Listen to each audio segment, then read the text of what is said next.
you trouble.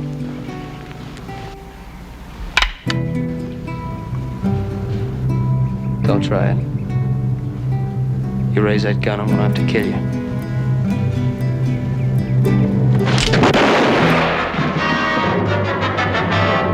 And hold it! Which actors showed up in many TV westerns?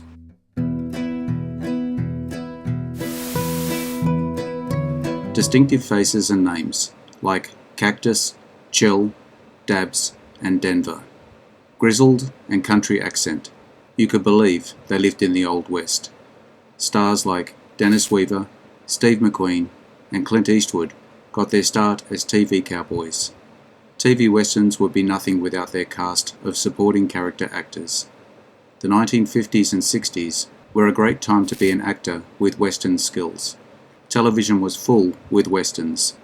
There were 26 westerns on the 3 major networks in 1959. There were dozens of seasoned performers and keen newcomers who showed up in these series. Did you know that just Gunsmoke had to cast 635 episodes? Today, we will take a look at some of our favourites. You can see them in just about any western show. Which one do you think was in the most? If you enjoy this video, hit the subscription button to get my new videos. To check out my many other videos, head to my channel. The link is in the description. Okay, are you ready? Let's get into it. Noah Berry Jr., 1913 to 1994. Familiar and well-liked character actor with a very different persona than either his father, Noah Berry, or his uncle, Wallace Berry. Noah Jr. had a couple of recurring roles, as a clown alongside Mickey Dolenz on Circus Boy and as James Garner's father on The Rockford Files. In between, he was seen in Rawhide, Wagon Train, Wanted, Dead or Alive, Gunsmoke, Bonanza, and more, typically cast as a friendly, warm-hearted character. Did you or did you not own this knife? Yeah. And did you have it with you the day you went to the Loudon Ranch house? Yeah. Well, why did you go there? To get me some money. Other fella. What other fella? I don't know. Was other fella. I could hear Mr. Loudon shouting. What about? I don't know. There was hollering. He stopped when I knocked on the door. And did you see this other man? No. I know there was someone there, though. I heard the door slam inside the house. There was 2 plates on the table.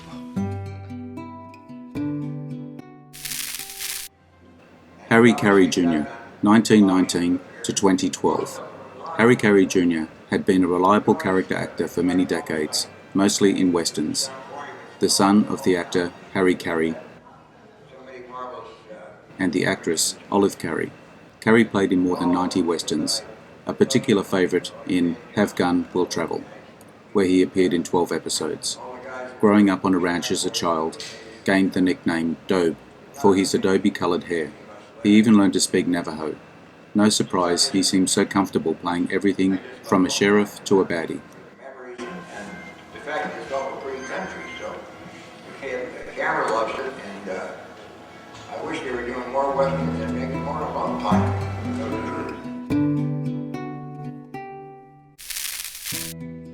Royal Dano, 1922 to 1994.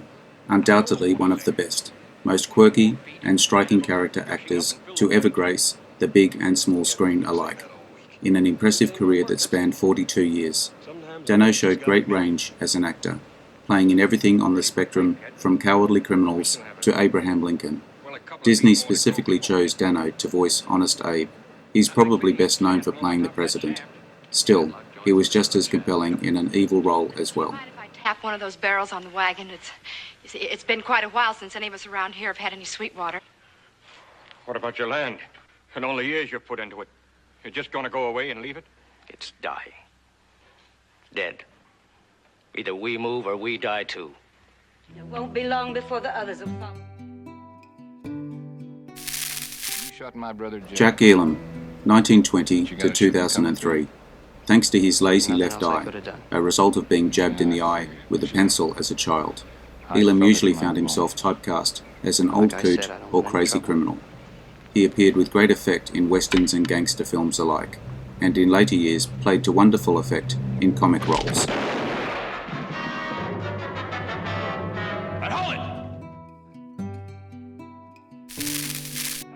Suge Fisher, 1907 to 1984, earned the nickname of Suge early in life from his mother, who used to call him Sugar as an infant. A member of a singing group, the Sons of the Pioneers. Appearing in many Roy Rogers films, Suge worked in everything from Tom and Jerry cartoons, as the voice of Uncle Pecos, to the Dukes of Hazzard, showing up in a handful of episodes on Gunsmoke as Obi, a dapper barkeep at the Oasis Saloon, and sometimes boxing referee. To bid me adieu, but remember. Paul Fix, 1901 to 1983. Fix had one of the earliest acting roles on celluloid in the mid-1920s, appearing in a silent western starring William S. Hart. The western genre eventually would become the one he was most identified with, best known as Marshal Micah Torrance in 150 episodes of The Rifleman. Also had a small part in Star Trek as the first medical officer aboard the Enterprise, portraying Dr. Mark Piper in the series' second pilot, Where No Man Has Gone before Bones joined the crew. Elsewhere, he was Thad's dad on Gunsmoke and a bit player on seemingly every other western.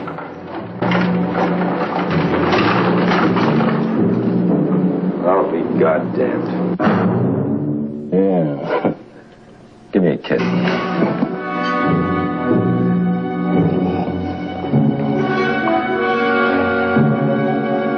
Mike, I hope he doesn't get her in trouble.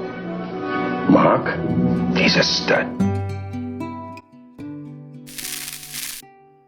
Dabs Greer, 1901 to 1983.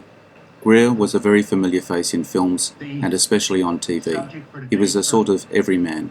In his roles, he played merchants, preachers, businessmen, and other pillars of the community types, as well as assorted villains. Greer most often appeared on Gunsmoke, playing shopkeeper Wilbur Jonas, the man who provides Miss Kitty with her wardrobe. Late in his career, Greer played the old version of Tom Hanks's character in The Green Mile. That I hadn't seen before, and it's a crime that he couldn't have lived longer, because I think he might have done some really great things. He did popular things now, but I think he might have really done some sensational. Strother Martin, 1919 to 1980. Bit parts came his way, leading to television work with Sam Peckinpah, which led to a lifelong relationship. In Cool Hand Luke, Martin delivered one of cinema's immortal lines, declaring, "What we've got here is failure to communicate." He moved to Hollywood and soon found himself in front of the camera. In dusty towns like Dodge City, he played Cooter, a mentally challenged man in an early Gunsmoke episode, and remained a regular through the late 70s.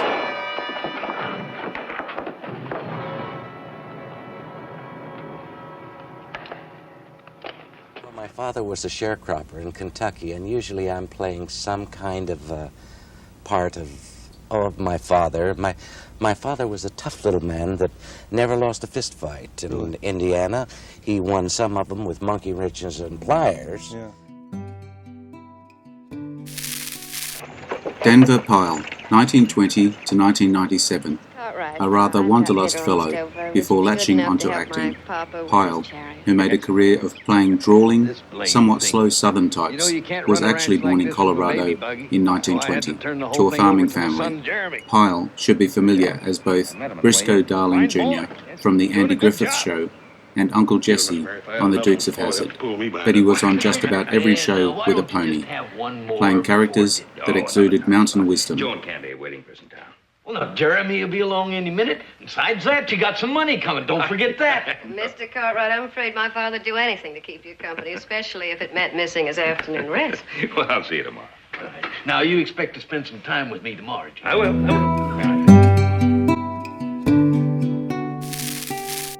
Chill Wills, 1902 to 1978. Named Chill because he was born on a very hot day, Wills honed his skills as a musician, singing in The Avalon Boys. He voiced Francis, the talking mule, in the series of hit films.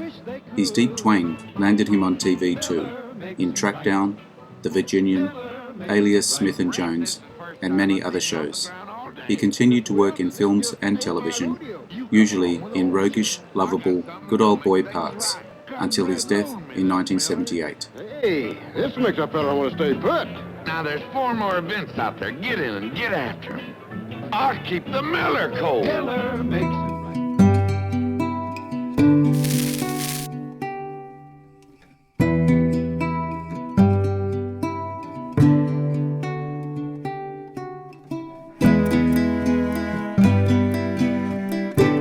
If you liked this video, make sure you hit the subscription button so you will see all my new videos as they come up. Take a look at my channel to see my many other videos. The link is in the description. Leave me a comment. Check out my Facebook page as well. I appreciate your likes and subscribers. I am Wrangler. Adios. See you again soon.